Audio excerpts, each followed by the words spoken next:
Thank you. Let's go ahead and get started. It is 2:00. I'd like to call to order the regular meeting of the Board of Adjustment of the Town of Clarkdale for Tuesday, February 27th, 2024 at 2 p.m. in the Clark Memorial Clubhouse. Let's do roll call. Board Member Jones. Present. Board Member Babbitt Pierce. Present. Board Member O'Neill. Here. Board Member Hunsetter. Here. And note that Chair Prudhomme Bauer is here. We have a quorum. The first item on the agenda is public comment. The Board of Adjustment invites the public to provide public comments at this time, and that's for items not on the agenda. Action taken as a result of public comment will be limited to directing staff to study the matter, responding to any criticism, or scheduling the matter for further discussion and decision at a later date. Is there anybody who's interested in giving public comment? Okay. Seeing nobody get up. Fourth item on the agenda is our consent agenda. We have one item on consent today. That's approval of the minutes of the Board of Adjustments. And if you all will notice, it was last time we met was September 14th, 2021. So do we all remember that meeting? Point of clarification, I was not. You can still vote on it because you're a member of the board today. Okay, so we have one item on consent. Is there any changes or additions to the minutes? Okay, hearing none, I'll take a motion on the consent agenda. Madam Mayor, I move that we approve the minutes of the last Board of Adjustments meeting held on September 14th, 2021. Okay, is there a second? Second. Okay, it's been moved by Board Member O'Neill and second by Board Member Hunsetter to approve the consent agenda item A. As presented, all those in favor say aye. Aye. Aye. All those opposed, hearing none, motion carried. Okay, item 5 is new business. It's a variance request. Discuss, consider, and act upon a variance request regarding an encroachment into the side setback for the purpose of a building of a carport attached to the home at 1960 Wildflower Lane, parcel number 406-29-258. And I believe we have Assistant Town Manager Ruth Mayday doing a presentation. Okay. Good afternoon, board members. Excuse me. There. Before you have an application for a variance for the property located in 1960 Wildflower Lane. The applicant, Mr. Schwartz, would like to build a carport that's attached to the home that encroaches in the side setback. Staff met with Mr. Schwartz back in early January. He met initially with Mr. Pipkin, our certified building official, and who was explained to him what the setbacks mean, what having it attached to the home means, and what the standards were. And Mr. Schwartz wanted to move forward with the carport as he had proposed. So this is this is the plot plan for the existing conditions at the home. You can see where the house is and the 20-foot separation between the side of the house and the property line on the right-hand side on the straight side. We can go to the next slide, Charity. And that turquoise box kind of shows where the new carport would be attached. It's 14 feet wide by 32 feet long.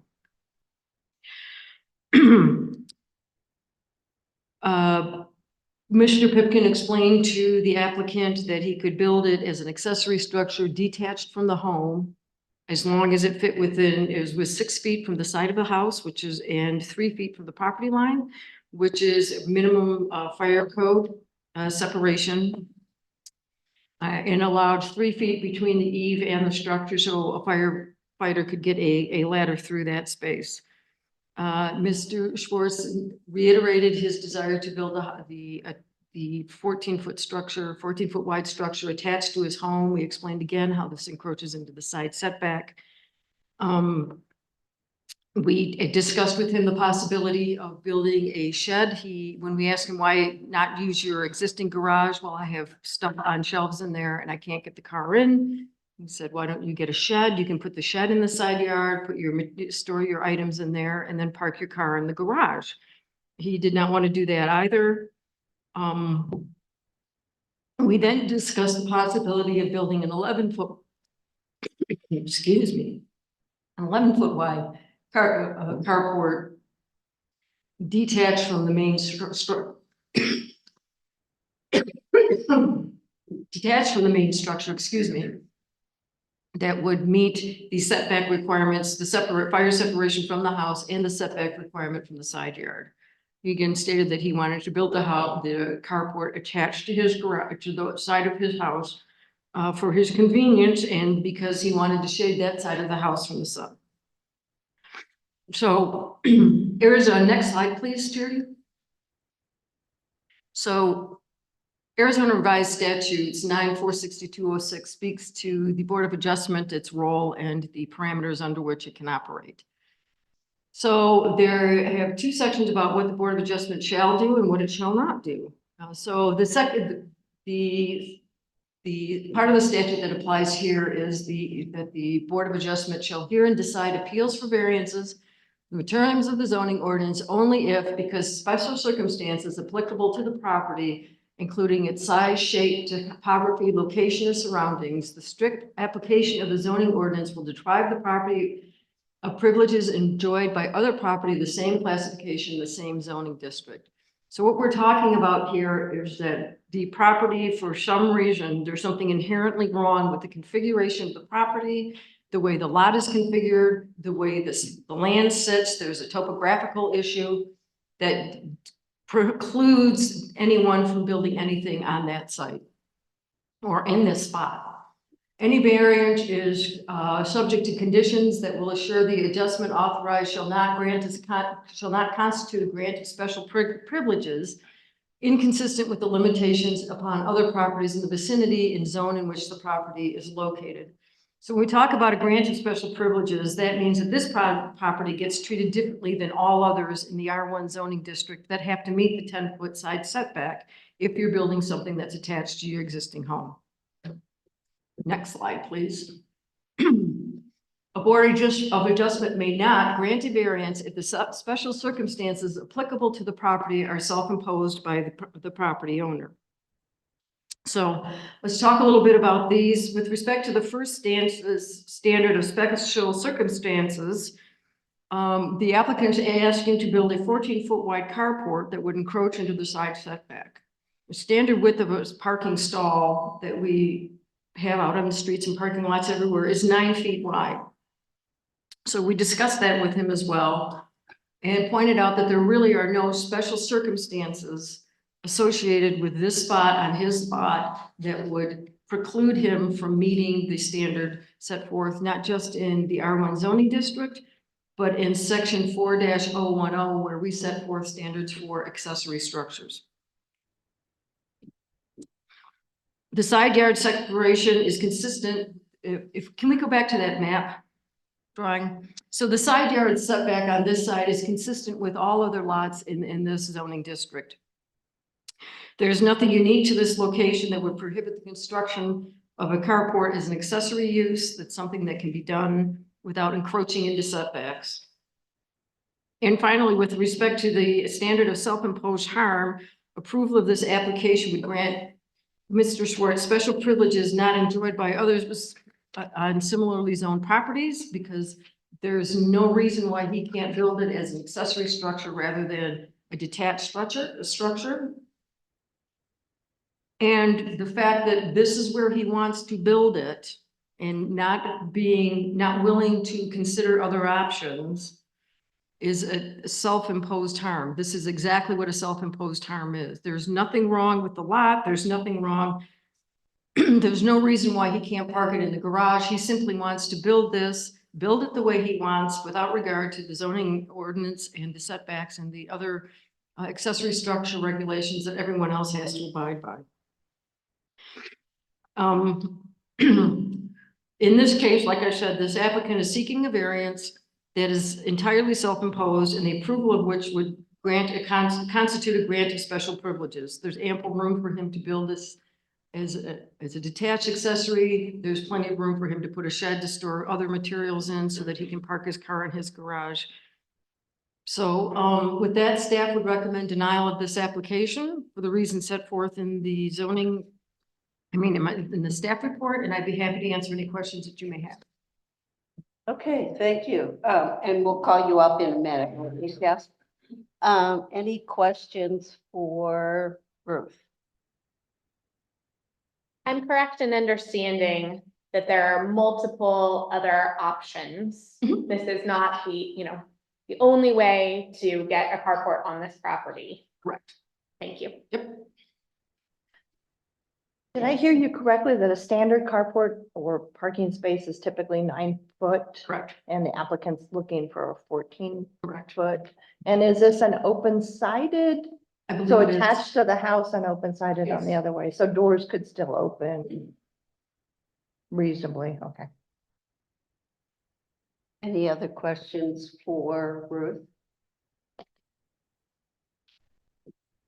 Shall we call the applicant up? Okay, come on up, Jeff. You're welcome to come up and give your comments. Okay, well, first off, thank you for letting me speak. The initial 14-foot width was based on the fact of what I was told by the city initially with the setback. But once it's attached to the house, they were incorrect and it ends up being a 10-foot setback. So we decided to do the 14-foot and make it 12 feet on the width. My current garage, first off, my car is too long to go into my garage. So I don't have an option for that. So I am trying to protect my vehicle. If I do an 11-foot freestanding building, by the time you do the actual building and the actual beams and everything else, that becomes 10 feet. My car is about 9 feet, just under 9 feet wide with the mirrors out. So that gives me 6 inches on each side. So I'm just trying to get 15 inches on each side. So to do the structure detached, one puts a big structure 3 feet from the property line. To me, that would actually be obnoxious for the neighbor. They don't have any windows on their side of the house, but if they did, now you have this big structure 3 feet versus just an awning that's 8 feet away with a couple of vertical posts. So aesthetically, that would be the best option and the cleanest option for this to happen. It's not me trying to be difficult saying, well, this is what I want, this is why I want it. No, I'm trying to do something to protect my vehicle. I don't have the option in my garage, not so much from the width, which is an issue because these 2-car garages, a lot of times you can't get 2 cars in there realistically. They're both SUVs.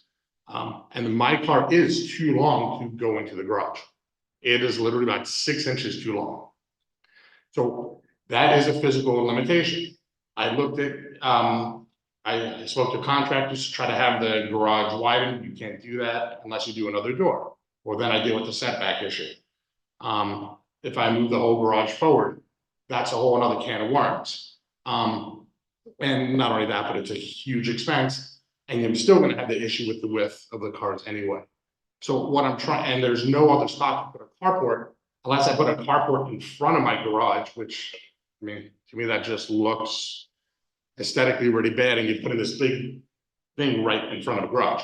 So the thing that would look the cleanest on my property would be, other than some vertical beams, would be just basically a roof. That's pretty much what I'm looking at doing. So when we found out the setback was different from the 3 feet because it's attached to the house, the 10 feet, me and a contractor said, well, we can go the width of your pad, which is the 12 feet, which will allow me to back in and open up the doors. Not perfectly all the way wide, but because if we back in, we have those vertical posts, open up the door and I walk onto the gravel and go back into my home.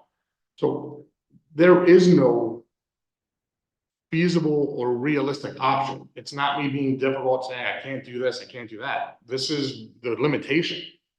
If somebody came out with a real good thing, I would listen to it, and I'm open to that.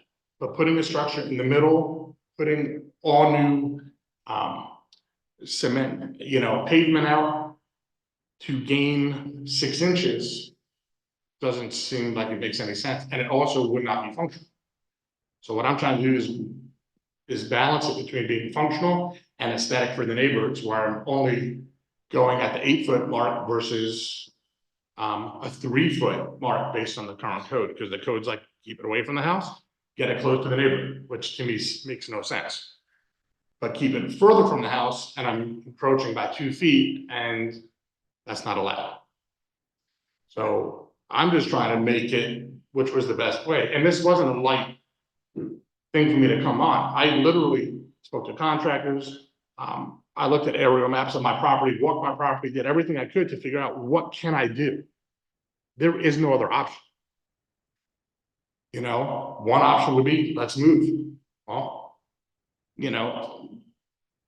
financially buying a house right now is pretty insane. So, and so that's pretty much my point. Okay. Any questions? So, Lisa, What kind of vehicle is this that you're trying to protect? It is a BMW SUV. Okay, and did you measure it before you bought it? From the length, you Yeah. mean? I To did see if not. it would fit? I did not, but at that point, I knew 2 SUVs going into the garage would barely fit anyhow. By the time you get the door opening, the way the garage is built, these are the Neil Klein homes, so they were relatively low end. The garages are not, sometimes when you open up the door, meaning the garage door and you go in, you have like a 3-foot wall on each side. This one is like 20 inches on each side, if that much. So even if I got 2 physical regular sedans in there, can't open up the doors, and there's no place to really move, even without storage. So they call it a 2-car garage. It's really a 1-car garage. Unless you do 1 forward, 1 back, and you try to pull off to the walls, and it's like a whole maze to try to get it in. So when I bought the car, no, I did not look for, could I get that in? Because we couldn't get 2 sedans in when we had 2 sedans side by side, but the length is the issue, without having to blow out the whole front of the house. Thank you. Absolutely. any other questions? So I just have a quick question or not quick, but I have a question that maybe our building inspector can say, it can describe. If you take that same structure that he's trying to do, detach it and move it, how far does that have to be from the house again? 6 foot. And that's 12 foot, so that's 18. What would be remaining up as the distance? You'd have 3 feet above the property line and 6 feet away from the house, and that's nothing. Is what you have. Okay, so it would be 3 feet and 6 feet, and then it would be in between there. Okay. Thank you. And then, like I said. I that just would be- wanted clarification. No, absolutely. And again, it would be more narrow than really feasible. And I'd have this big structure, on the neighbor's property, which, personally, I think that would be more obnoxious than a roof line. So I'm trying to do it so it's aesthetically the best as well, without being obnoxious or rude to a neighbor. And I did speak to our neighbor. She is an Airbnb host. She lives in Washington State. I contacted her, let her know, sent her pictures. She's okay with it. She's like, I don't see a problem with it. She goes, I would rather see that than this big thing. Yet on my property, I could have an RV right on the property line, and that's okay. So I'm just trying to do a nice balance of aesthetics without being obnoxious to the neighborhood, at the same exact time without costing me to build a whole huge structure to gain 6 or 7 inches. Gain 6 or 7 inches. I do have a question. And No, meaning from the difference of where it would just be an open carport versus a separate building. Okay, thank you. I think this might be for Bob, maybe Ruth. So is the entire thing about the detachment for fire safety? Bob, can you come up here and so we pick you up on the microphone? Want me to All sit right, down, Jeff, stay up? yeah, no, just stay right there, Jeff. Well, I can have a chair right there. Yeah, that's chair. I'm just trying to understand, so if it's detached, or if it's attached to the house, it needs to be 10 feet from the property line. If it's detached from the house, it can be only 3 feet from the property line. So is that all for fire safety? Yes.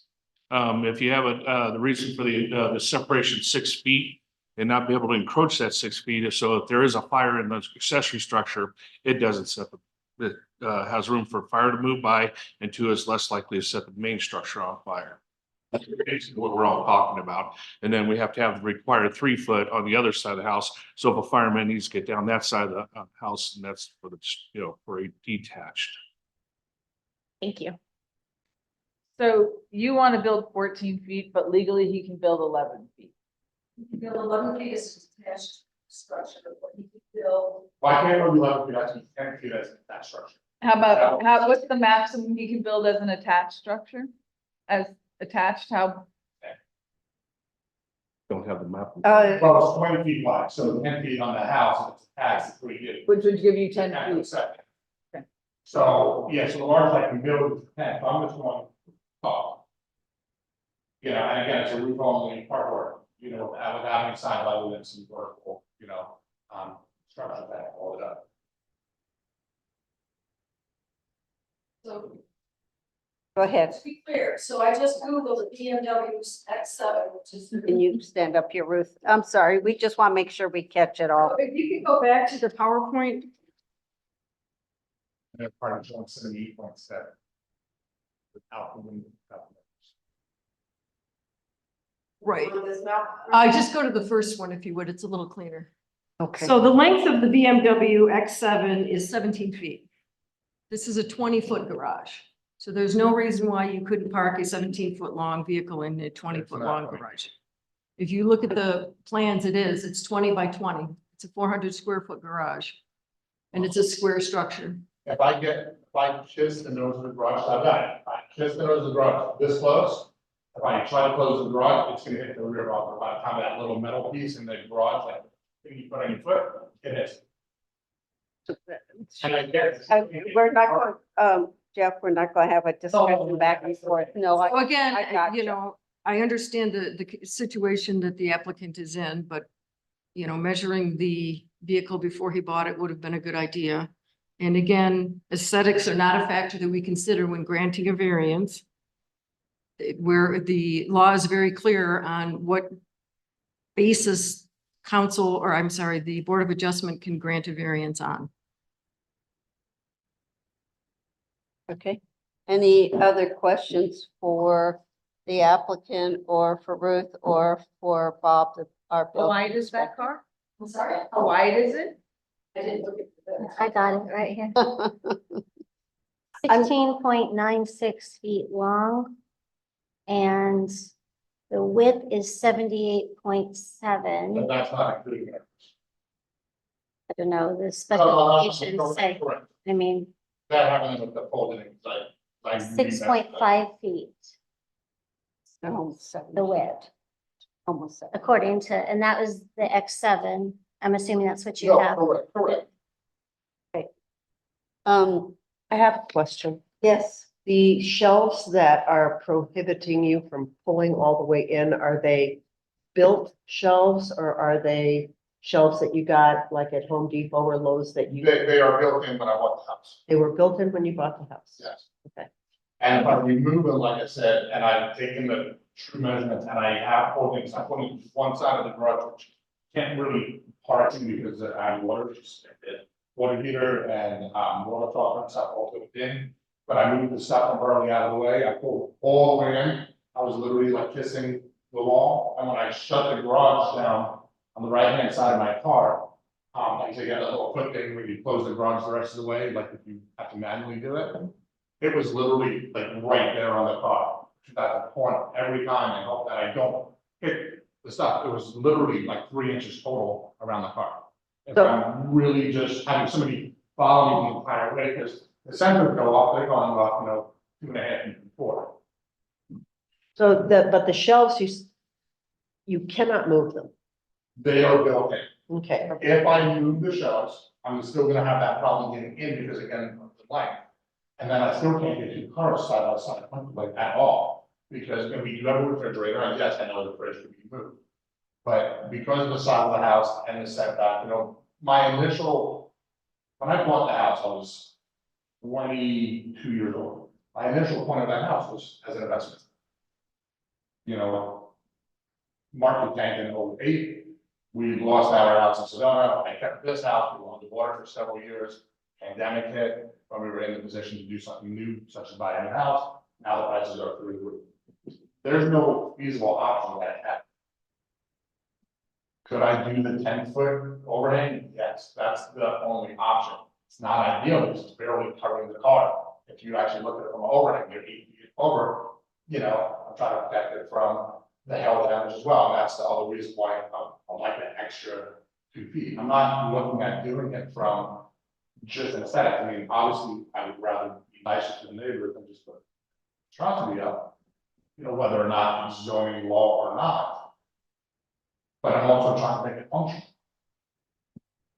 thank you. No, these are open-sided. This is just a carport, open-sided. Yeah, there's no sidewalk other than the couple feet. So I think I'm having, I wanted you explained again, if you could, is, okay, we have let's say a 12-foot to be in line with the setback. If it were attached, it would only be 10 feet. So in 10 feet, if the car is only 7 feet wide, I don't see why there's not enough room with open walls for it to be, Well, one side's not open because it's not. okay? I also have a gutter that comes down, which affects, by the time it comes down and curves onto the driveway, that's another 1.5 feet, and there's no place to really move that downspout unless I just cut the whole downspout. So, I can't ride over the gutter, so I have to be at least, 12 feet or so from that. So, that's already affecting me now, even closer to that side. So, then it gives me like 8 inches on one side. So I'm trying to give myself a little bit more room, so I can back in and pull in and open up the door. And Yeah, again, I don't know what those. I see what you, Jeff, I see what you're trying to do.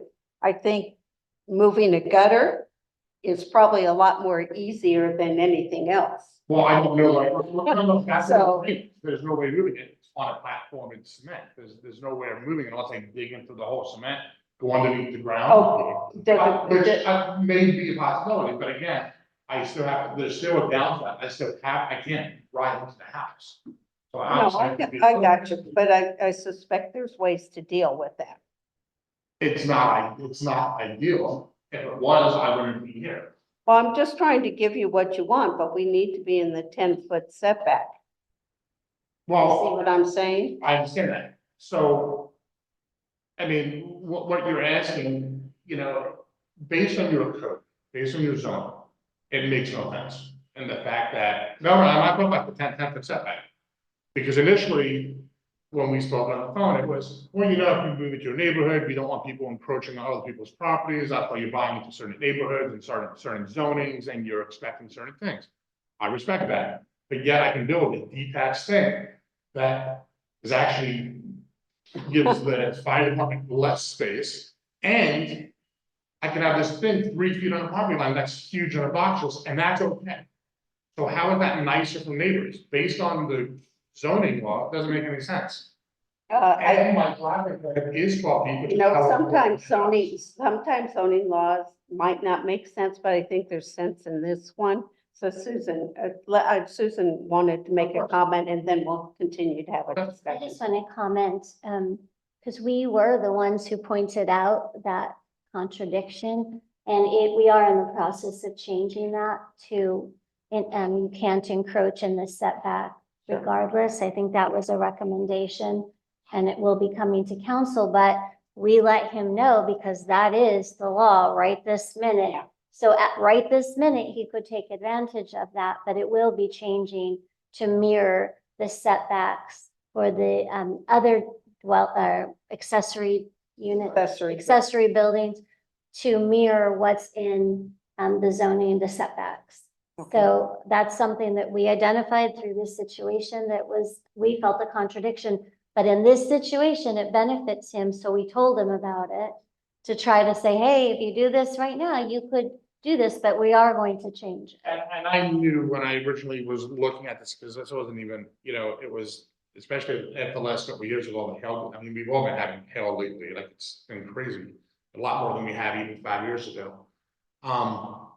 When I was looking at doing this, and I even told the contractor, I said, I want this awning. He goes, well, you want more like a half walls on the sides? I said, I don't want it big looking. I just want a roof.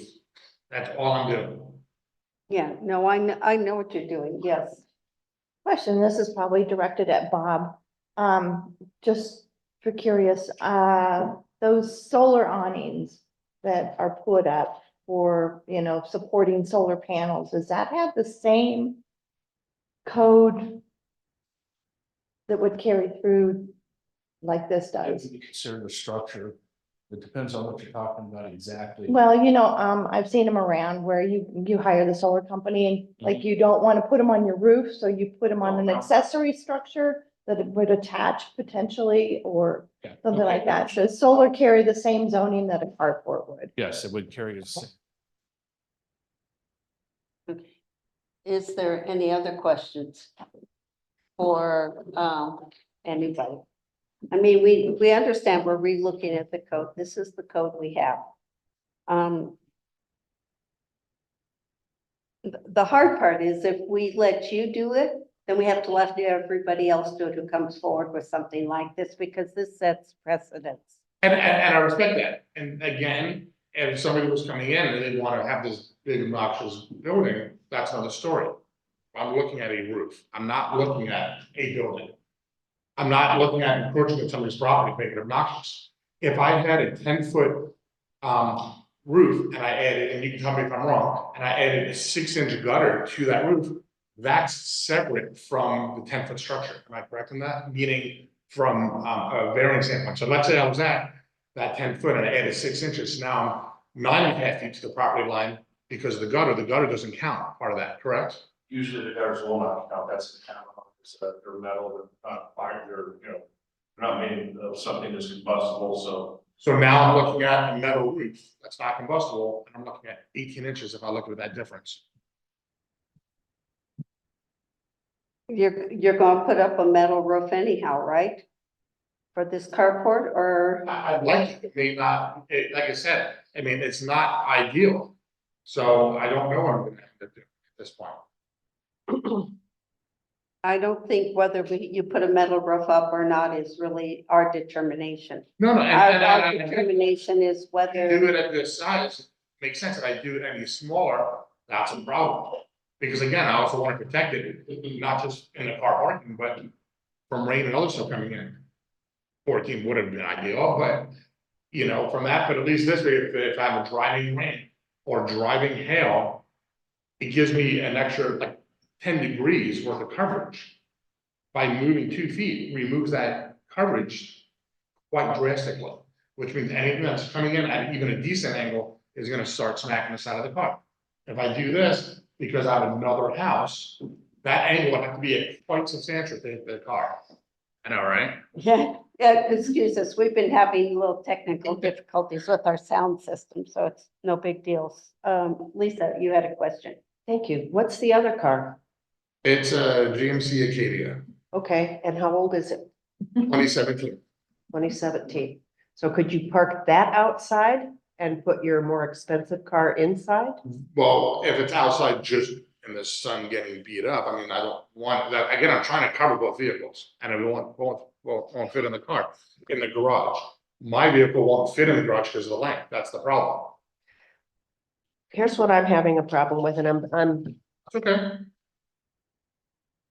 a board of adjustment may not grant a variance if the special circumstances applicable to the property are self-imposed by the property owner. I'm not You self-imposing. bought, you bought a car without measuring to see if it would fit into your existing garage with your other immense car in it. And that's what I have a problem with. This is self-imposed. It's not self-imposed. I'm trying to, I can't get two cars side by side if it was a sedan. But So I it's still- not a sedan. But I still can't get them in the garage. That doesn't matter. I still can only get one car in the garage. Well, but technically it's a two-car garage. I don't just- Not a Big two-car garage. determination on Even that. when I talk to the contractors, they're like, look, these contractors made the garages too shallow. They said, you're not the only one. They said people don't use them as two cars. So I don't disagree that it's sold as a two-car. It's not a two-car. That's not our determination. No, and I And I understand. understand cars have changed since those houses were built, like all of our houses. I have a And I'm car not saying, garage, oh, I can only park one in. And I want Lisa to know, I'm not saying, oh, for me, that the car is too long, that was my fault. Even if I bought another vehicle, I'm still gonna have the same issue. That's why I didn't care what size car I bought. I understand what you're saying. I think you've been given some options, Jeff, as to what could be done. So I do separate building, that's obnoxious to the neighbor, that gives me approximately, by the time I put the pilings and whatever else up, 6 inches. You know, obnoxious is in the eye of the beholder, and you're going from 5 feet to 3 feet. So I mean, don't see Okay, that. so if I did the 10-foot roof and I added a 6-inch gutter, which usually has another gap, so there's like 7 inches gutter, then I'm looking at asking for 1.5 feet, if you look at it that The way. gutter makes no difference. Well, it would, because it's 6 inches, you're complaining over 4 inches. You know, what I'm really struggling with is we had 200 people in this room last week telling us how important the zoning is to them. And so that's what I'm struggling with is Yeah. we're talking about changing the requirements of the zoning when, you know, our neighbors have come out and said, nope, this is what we bought into. This is what we subscribed to. So according to our current zoning, unless it's changed, I can then, and I agree with you, I could build this huge thing, 3 feet from the property line. But I'm looking at a roof 8 feet from the property line. And So I mean, if you lived next door and you like saw this huge thing and you said, wait a second, oh, technically it's too code, yeah, it's only 3 feet, I can touch it from my property. That's too code. So based on what you're saying, and I don't disagree, that's code right now. Yes, it right, is. and as Bob let us know, it's for safety. Right, for safety, 5 feet, 3 feet, I'm looking at 8 feet, which is bigger than 5 feet and it's bigger than 3 feet. Does it have to do with the way the fire truck can get in and work on The main house. the But 8 main feet is house? still more than 6 feet, so I mean, I'm still giving. But they have that space. barrier where they can get in with a ladder and climb up and still Which work they on still the could at fire. 8 feet, because otherwise there's 6 feet and 3 feet. I'm doing There's 8 feet, space so it's, between the house. There's space between the houses. right, but if you attach it, which you can do, I have to have 10 feet away, so they're still getting 8 feet, which is more space than space between the house anyhow, they're still getting. From a safety standpoint, because I agree with you, I mean, safety is important, they're still getting more space than they would anyway. As far as a single outlet. I'm not trying to make it difficult for the fire department by any means either. It's giving them more space than what the zoning allows. Or requires. I think that's not necessarily true. So, Well, it is. Jeff, we're in a very narrow area here. We can't just arbitrarily give a variance.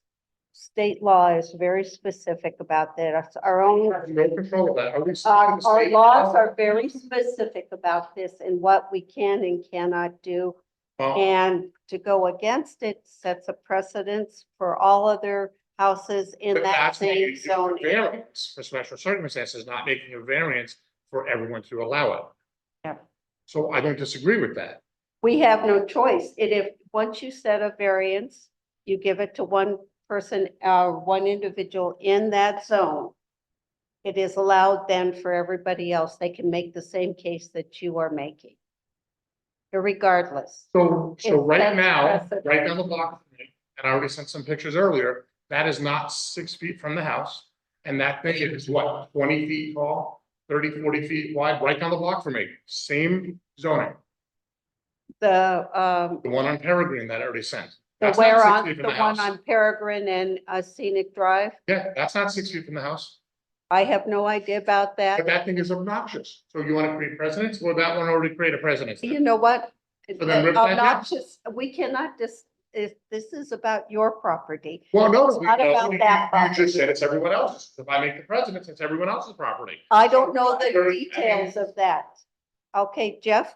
But I we are said not- that information. Jeff, we are not going to argue this, okay? We have this case in front of us. We have set out what the motion of what the details are, what we cannot and cannot do, can and cannot do. And it's our determination, one way or the other, regardless of what has happened in any other parts of Clarkdale. Because those are determinations that were made before us. We don't know what those were. I can't go out there and measure every house that has a problem. I'm saying for you, we've got a very straightforward thing here, and I need to know, I think we've heard everything. If we can have a motion or something on all of this, one way or the other. I'll do it. I have to sit with a Board of Adjustment may not grant a variance if the special circumstances applicable to the property are self-imposed by the property owner. And so I have to say no. Will you make a motion now? I make a motion that we deny this application. You have, you want to put all the, deny this application according to the motion as. written. Okay, the encroachment into the side setback for the purpose of building a carport attached to the home at 1960 Wildflower Lane, APN 406-29-258. With the following findings.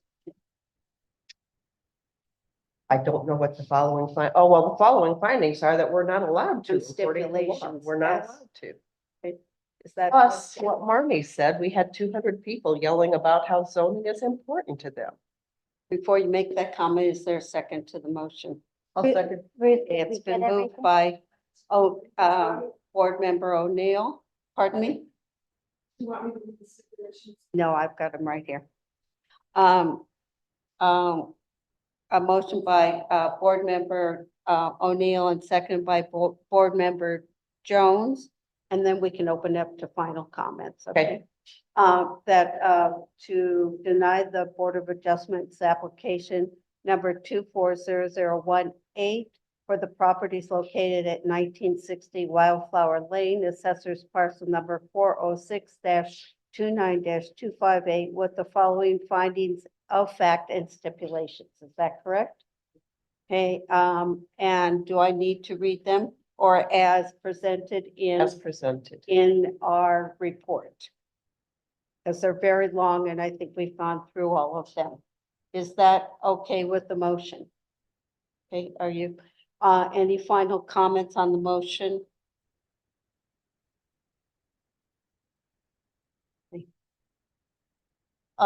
Hearing none, all those in favor of the motion, please say aye. Aye. All those opposed, motion carried. Thank you very much, and thank you, Jeff, for your comments. I do appreciate them.